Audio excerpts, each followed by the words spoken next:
प्रतीक ह्या ठिकाणी चमकतो की नाही. कारण आतापर्यंत ज्या ज्या मॅच मोठ्या मोठ्या बघितल्या त्या ठिकाणी प्रतीक वन साइड खेळायचा. आता प्रत्येकचा पहिलाच बॉल आणि ह्या ठिकाणी झेल उडलेला आहे आणि हा पहिल्या चेंडू मध्ये प्रतीक बाद. मग अशीच बोललेलं ह्या ठिकाणी 45 धावा ह्या कमी पण आहेत आणि जास्त पण आहेत. कारण मैदान असं आहे की 6 ओव्हरमध्ये 60 धावा पण करू शकतात, 100 धावा पण करू शकतात आणि 45 धावा पण निघू शकत नाही. आणि अक्षयच्या पहिल्या चेंडूमध्ये प्रतीक बाद. बॅटर लगेच तयार राहायचं. याच्यानंतर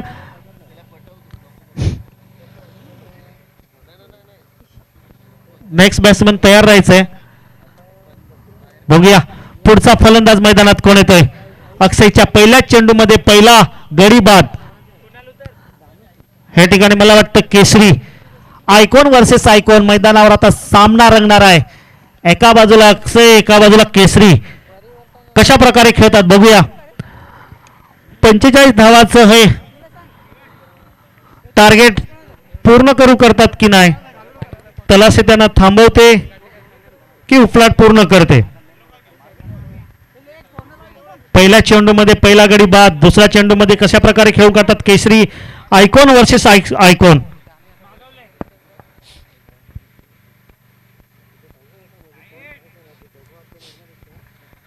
ह्याच्यानंतर सायवन आणि आष्टा रायपूर दोन्ही संघाने डगआउट मध्ये यायचंय. नाणेफेकसाठी यायचंय लवकर. अक्षयचा पुढचा चेंडू केसीसाठी.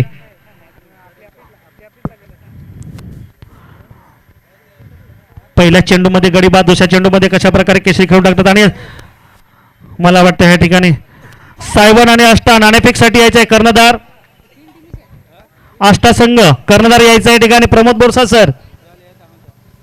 एवढं हळू यायचं नाहीये. मला वाटलं जेवून आलेत का काय. बघूया तिसरा चेंडू. 2 चेंडू तर डॉट गेलेला आहे. तिसऱ्या चेंडू मध्ये कशा प्रकारे आणि पुन्हा एकदा कॅच उडला. मला वाटतं 3 चेंडू 1 गडी बाद आणि डॉट बॉल. तिन्ही चेंडू निर्धाव बोलावे लागतील. अक्षयचे खूपच सुंदर गोलंदाजी.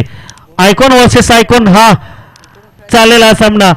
बघूया पुन्हा अक्षयचा चौथा चेंडू केसरी कशा प्रकारे खेळून काढतोय.